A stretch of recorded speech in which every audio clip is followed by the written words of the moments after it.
You've been wanting to start a career in children's book illustration since forever, but you find the process to be very daunting and you don't know where to start. If this is your case, then this is the video for you. I'm Aya, a children's book illustrator. These are my latest. They're available for sale on Amazon.com. I will leave the links below in case you guys want to check them out. And in today's video, I'm going to walk you through the steps to create a children's book, specifically the illustrations. I'm not really an author, but I do know how to create nice illustrations. So let's get started. The first thing you want to do when you create your children's book is to read the book thoroughly. This is the most important step. You're going to notice at times that you're reading the book and something sticks to your head, and then you imagine the illustration, and maybe this wasn't exactly what you read, but rather an image that popped into your head. So you want to read the book carefully. The next thing you don't want to do is to hold your pencil or your stylus and get to drawing, because at this point what you want to draw is something very basic. You just read the book, right? You just read the book. You want to draw the very first thing that you thought of. Don't do that. Don't draw the very first thing that you think about. It's probably very basic and not creative. The fact is, something could be different than what you read. So you want to make sure you read it carefully and then you start working on the illustrations. The next thing you want to be careful about is to not draw the very first thing that comes to your head. It's probably very basic and not fun. You want to think beyond the text. You don't want to create a basic illustration like the girl was happy reading. You don't want to create a girl with a happy face and she's reading. You want to create something fun. Maybe she's like upside down on a couch reading the book and having fun with. Maybe you want to draw her face from this angle where she's like very happy and she's staring at the camera, or this is just your lens that you're drawing from. She just has big eyes, and you don't want to draw the very first basic thing that you think about. After you made sure that you've read the book really well, you want to start sketching. Be careful not to make the mistake of sketching something that is too perfect to throw away. You want some basic lines that indicate the gesture. Maybe it's just the girl has like a motion of happiness doing that, so you want to indicate that with some rough lines and a line of action, because you're gonna want to make sure you can throw this away and get back to the drawing board at any moment. Do a lot of sketches, make sure they're small, make sure they don't take a lot of time, because probably you're just gonna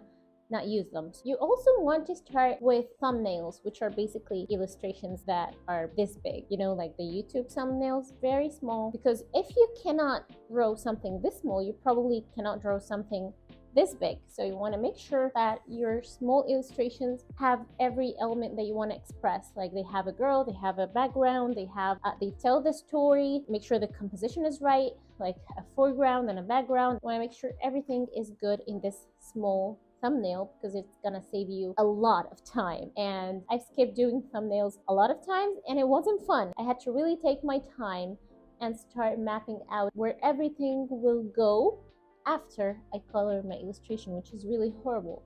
I have a colored illustration, but then I don't know where to place the text. So I start with cutting my illustration apart and start adding like a white background to put the text on and move things around, which is okay, but it's not fun. It really wastes your time. If you're doing that, then practice more making smaller thumbnails so that you get to be comfortable using them for your own sake, for saving your time. And then after you have your thumbnails ready, you can always copy them to a blank if you're drawing digitally. If you're not, please start drawing digitally, because it's really fun and way easier and just gets your hand going, instead of just, you know, when you're traditionally drawing, you're basically having a creative block, you're ruining paper, you're questioning your life choices, and it's a whole other video. If you just want to talk about that, make sure to tell me, because I want to talk about it. After I create my rough sketches or the small thumbnails, I send them to the client and ask them their opinion, if they're okay with it or if they want to modify anything. And after that, I take the smaller thumbnails to Procreate and then I lower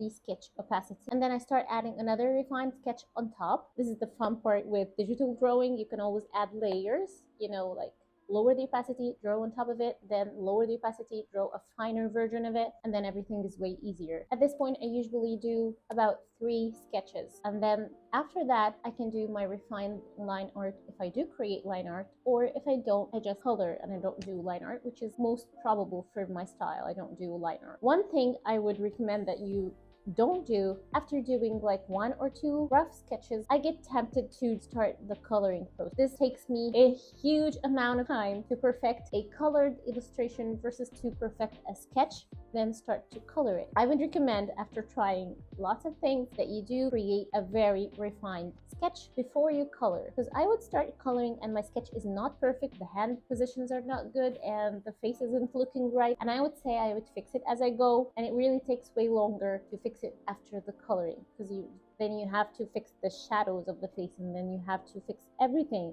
Like if you want to move the eyelashes, you're gonna move them with everything else because you're done with the coloring. However, if you want to fix a sketch, this is way easier. So I would say make sure your drawing is looking perfect for you before you start the coloring. The next step would be to start the coloring, which is probably the most daunting part of the process and the most fun part of the process. It's daunting because then you've got to work on the flat colors, you've got to do the shading, you've got to do the highlights and the shadows and everything. Kind of takes the most amount of time of the process. I would say I would take about 2 weeks sketching, and then I would take double the amount of time to finish the coloring. So this is the most daunting part. Usually illustrating a children's book would take me anywhere from 3 months to maybe a year.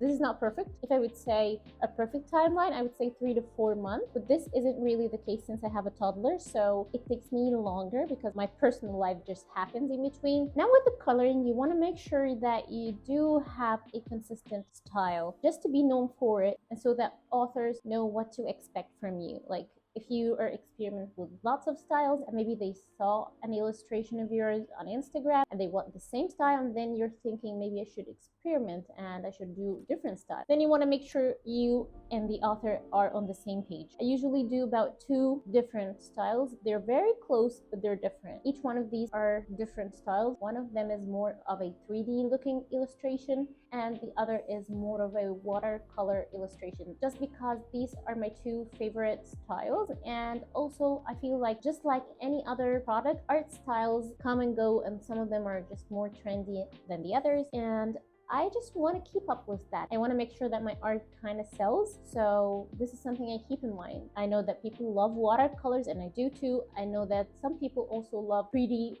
really realistic art, and I do too. So this is why I provide these 2 styles.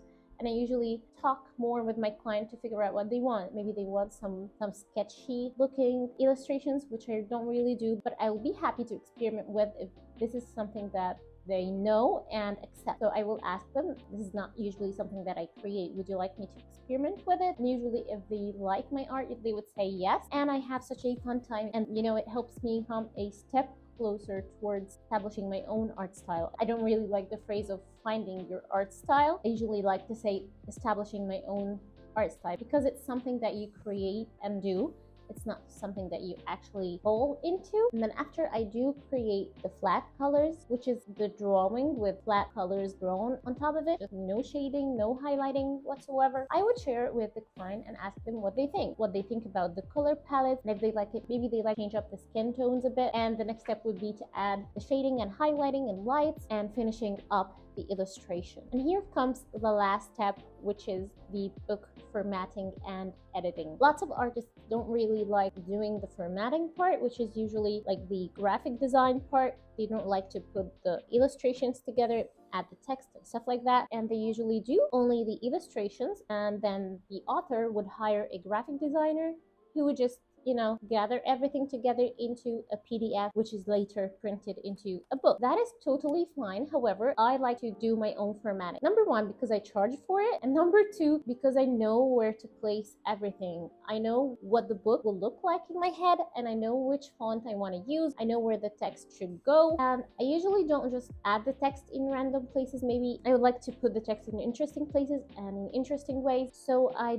don't guarantee that the graphic designer would do that, or if he has such the vision. So I would like to do the formatting just in case. Maybe the graphic designer would even be better than me, but I kind of assume that they don't have the same vision as the illustrator, so I like to do this part myself. However, I don't require that I do it. But usually the author is very happy to kind of shop for everything at the same place. You don't want to go on searching for an illustrator and a graphic designer. It makes the process more daunting for them, because this is why I kind of learned how to format my own book, the books that I illustrate. I kind of call them my books. They feel like they're my babies, not to take away from the authors, but I kind of feel like I would say they're mine, and then I would pose like, are they mine? Okay, I guess I don't say I wrote them, say I illustrate them. So to format my book, and this is one of the most annoying steps. Actually, it's the only annoying step in illustrating a children's book, is to put everything together. And basically this is because I would have to use InDesign, which isn't very user-friendly. There is a learning curve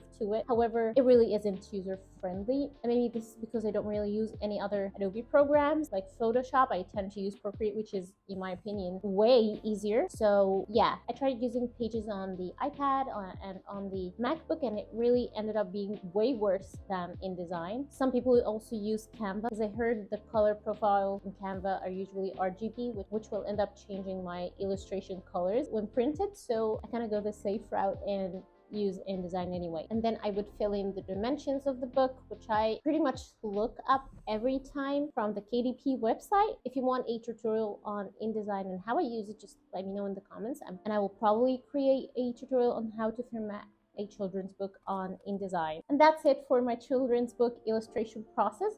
Let me know if this video helped you at all. And if you did find it helpful, please subscribe for more children's book art content and illustration content. I'm A, and thank you guys for watching. Bye!